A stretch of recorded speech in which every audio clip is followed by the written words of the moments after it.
नमस्कार मित्रों, जय श्री महाकाल। दोस्तों, ओम नमः शिवाय। स्वागत है आप सभी का हमारे इस YouTube चैनल पर।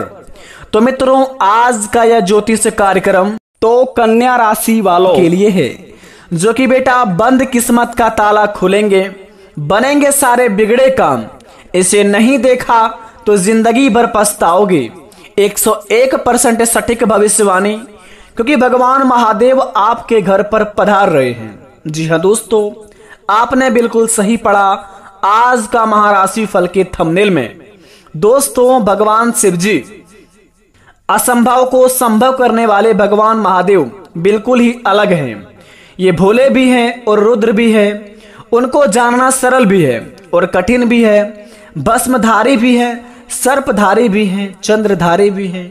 वह अन्य देवी देवताओं की तरह आभूषण और वस्त्र इत्यादि धारण नहीं करते हैं। शास्त्रों में भोलेनाथ के 5 खास रहस्य के बारे में बताया गया है, जो शायद ही आप उनके बारे में जानते होंगे, जिन्हें दोस्तों अगर आपके महाराशि पर पड़ जाए यह 5 तत्वों के बारे में, अगर यह 5 चमत्कारी संदेश अगर आपके महाराशि पर पड़ जाए तो समझ जाइए कि आपका भाग्य उदय हो जाएगा, बंद किस्मत का ताला खुल जाएंगे, सारे बिगड़े से बिगड़े काम बन जाएंगे। क्योंकि दोस्तों, असंभव को संभव करने वाले भगवान महादेव ही हैं। काल को भी हरने वाले भोलेनाथ ही हैं। दुनिया में सभी की मनोकामना को पूरा करने वाले भगवान महादेव ही हैं। इसलिए उन्हें सभी लोग हर हर महादेव कहते हैं। सभी को दुखों को सर्वनाश करते हैं भगवान भोलेनाथ जी, और जिंदगी में नई जिंदगी का शुरुआत भी कराते हैं। तो मित्रों, भगवान महादेव जी के 5 रहस्य के बारे में जानेंगे आज के महाराशि फल के द्वारा, जिन्हें जानकर दोस्तों आपके पैरों तले जमीन खिसकने वाले हैं, और शायद ही इन्हें आप जानते होंगे। और अगर आपके जिंदगी में यह 5 रहस्य के बारे में पता आपको लग जाता है तो आपके जिंदगी में सारे बिगड़े तो काम बन ही जाएंगे, लेकिन भगवान महादेव की कृपा से बड़े बड़े चमत्कार होना भी शुरू हो जाएंगे। पौराणिक कथाओं के मान्यताओं के अनुसार भस्म लगाने का रहस्य बड़े ही खास है। इस बात को जरा ध्यान देंगे आप। भगवान शिव इस दुनिया के सारे आकर्षण से मुक्त हैं। उनके लिए यह दुनिया मोह माया सब कुछ एक राख से ज्यादा कुछ नहीं है। सब कुछ एक दिन भस्मभीत होकर समाप्त हो जाएगा। भस्म इसी बात का प्रतीक है। शिव जी का भस्म से भी अभिषेक होता है, जिसे विराग और ज्ञान की प्राप्ति होती है। घर में धूप बत्ती की राख से शिव जी का अभिषेक कर सकते हैं। महिलाओं को भस्म से अभिषेक नहीं करना चाहिए, इस बात को भी ध्यान रखें। जी हाँ दोस्तों, आपको इस बात का अवश्य ज्ञान होनी चाहिए कि आपके घर में जो अगरबत्ती जलते हैं सुबह या शाम के समय में, घर के मंदिरों में महिलाओं या फिर कोई भी आप पूजा पाठ में अगरबत्ती जो व्यक्ति जलाते हैं, उसके भस्म से भगवान शिव जी का जलाभिषेक भी हो सकते हैं। और इस बात का दोस्तों यह साबित करता है कि अगर आप अगरबत्ती के भस्म से अगर भगवान जी का अभिषेक करेंगे तो आपके जीवन काल में पड़ने वाले काल भैरव नष्ट हो जाएंगे। आपके जिंदगी में राहु और केतु जैसे कोई भी बीमारियां हो, राहु और केतु जैसे कोई भी आपके कुंडली में प्रभाव हो, ग्रह हो, सारे आपके जीवन काल से मुक्त हो जाएंगे और आपको सारी चीजों में मुक्ति मिल जाएंगे। इसे मुक्ति मिलने के बाद में दोस्तों आपके जिंदगी में कुछ इस प्रकार का नई कहानी का शुरुआत होंगे, जिन्हें देखकर आप भी कहेंगे कि धन्य हो प्रभु, आपकी महिमा तो बड़ी निराली है।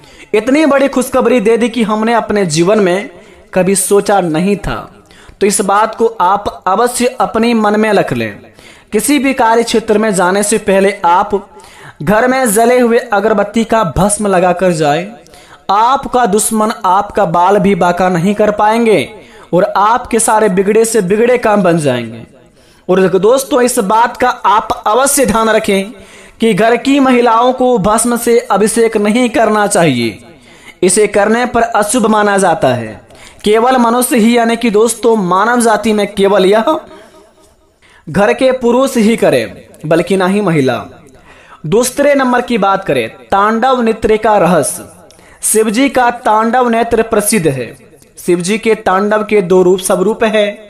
पहला उनके क्रोध का परिचय है और फल प्यारी रौद्र तांडव और दूसरा आनंद प्रदान करने वाला आनंद तांडव। ज्यादातर लोग तांडव शब्द को शिवजी के क्रोध या पर्याय की ही मानते हैं। रौद्र तांडव करने वाले शिवजी के रुद्र कहे जाते हैं। आनंद तांडव करने वाले शिवजी नटराज शिवजी के आनंद तांडव से ही सृष्टि का अस्तित्व में आती है और इनके रौद्र तांडव में से सृष्टि का विलय हो जाता है। और इस बात का यह ध्यान रखता है कि गले में लिपटे हुए सर्प का रहस्य बड़े ही खास है। भगवान शिव जी के गले में हर समय लिपटे रहने वाले नाग कोई और नहीं बल्कि नागराज वासुकी है और वासुकी नागराज ऋषि कश्यप के दूसरे पुत्र थे। शिवजी पुराण के अनुसार नागलोक के राजा वासुकी शिव के परम भक्त थे। उनके मस्तक चंद्रमा का रहस्य आपकी जिंदगी को होश उड़ा देंगे। और दोस्तों, भगवान वासुकी नाथ के नाम से जाने जाते हैं। भगवान महादेव जी के गले में जो सर्प है वो वासुकी के नाम से पहले जाने जाते थे, लेकिन अब जो उनकी पूजा आराधना होती है वासुकी नाथ के नाम से पूजा आराधना शुरुआत होती है। तो इस बात को आपके जीवन काल में यह पुराने कथाओं के अनुसार बतलाता है कि आप अगर कभी भी भगवान महादेव यानी कि बैद्यनाथ जी के ज्योतिर्लिंग दर्शन करने आते हैं तो आप भगवान वासुकी नाथ के मंदिर भी अवश्य जाएं, क्योंकि दोस्तों आपको इतना ही फल मिलेगा जितना आप भगवान बैद्यनाथ धाम आकर अपने जीवन पर जल चढ़वाते हैं, अपने जिंदगी में जल अर्पित करते हैं भगवान बैद्यनाथ धाम के मंदिर में आकर। अगर आप भगवान बैद्यनाथ धाम के बाद अगर आप वासुकीनाथ धाम नहीं जाते हैं तो आपकी जिंदगी में कोई भी काम पुण्य नहीं होते हैं। तो इस बात को भी आप अवश्य ध्यान रखें। भगवान महादेव जी के अधीन वासुकीनाथ भी अवश्य जाएं। ऐसे जाने पर आपके जीवन के सारे कष्ट हर जाते हैं। भगवान महादेव आपको यहाँ सर जो आदेश देते हैं वो भगवान वासुकीनाथ आपके कर्मों का फल गिनती करके आपको उनके अनुसार आशीर्वाद देते हैं। तीसरे नंबर की बात, मस्तक पर चंद्रमा का रहस्य। एक बार महाराजा दक्ष ने चंद्रमा को क्षय रोग से ग्रसित होने का श्राप दिया। इससे बचने के लिए चंद्रमा ने भगवान शिव जी की पूजा की। भोलेनाथ चंद्रमा के भक्ति प्रभाव से प्रसन्न हुए और उनके प्राणों की रक्षा के साथ ही चंद्रमा को अपने सिर पर धारण किया। लेकिन आज भी चंद्रमा के घटने बढ़ने का कारण महाराजा दक्ष की शाप ही माना जाता है। तो अगर आप किसी भी कार्य को करते हैं तो सबसे पहले आप शुभ समय को देखकर उगते हुए सूरज की पूजा करें। सबसे पहले अगर आप जिंदगी में कोई भी सफल काम की शुरुआत करना चाहते हैं तो सबसे पहले उगते सूरज की पूजा आराधना करके ही शुरुआत करें।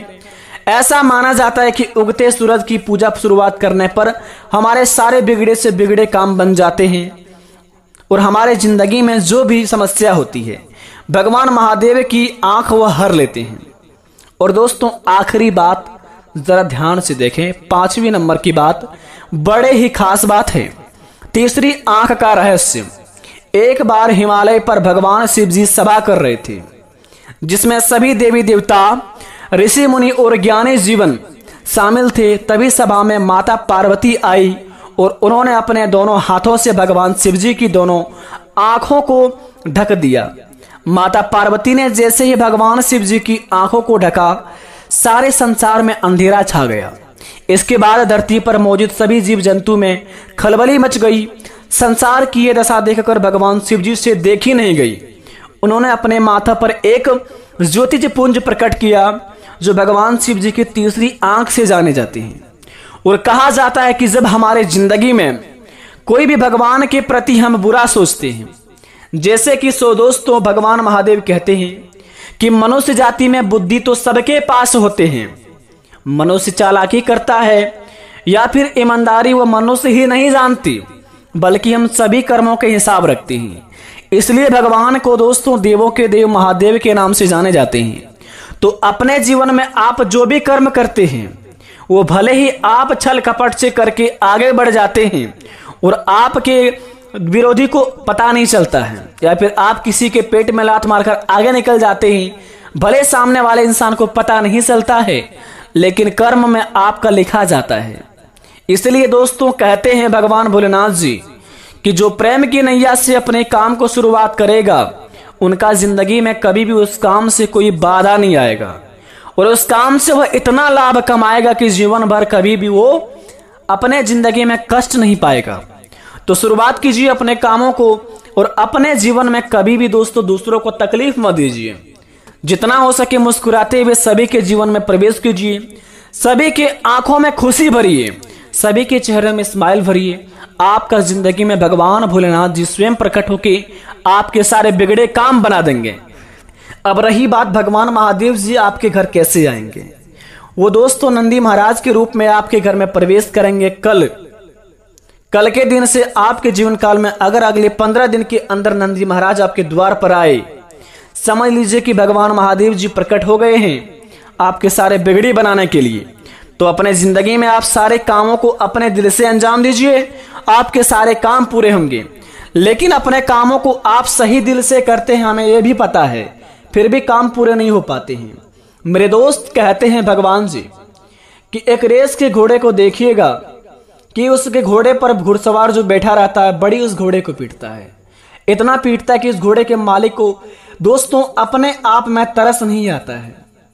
उस घोड़े को समझ नहीं आता कि हमारा मालिक हमें इतना पीट क्यों रहा है। लेकिन असल जिंदगी में देखा जाए कि उस घोड़े का मालिक उस घोड़े को जिताना चाह रहा है। इसी प्रकार आपका और हमारा मालिक भगवान ऊपर वाले हैं। अगर जिंदगी में तकलीफ दे रहा है, कड़ी मेहनत करवा रहा है, सफलता नहीं मिल पा रही है, इसका मतलब आपके जीवन में बड़ा करने वाले हैं। तो घबराइए मत, अपने कामों को आप आशीर्वाद समझिए। आपके जीवन में दुख हो सुख हो, उन्हें आप आशीर्वाद समझकर स्वीकार कीजिए। उसी समय से आपकी जिंदगी का असली कहानी शुरुआत होंगे और भगवान महादेव आपके बिगड़े से बिगड़े काम बनाएंगे। इसलिए बेटा कमेंट बॉक्स में थैंक यू गुरुजी लिखिए, तुम्हारा सारे बिगड़े काम बनेगा। धन्यवाद।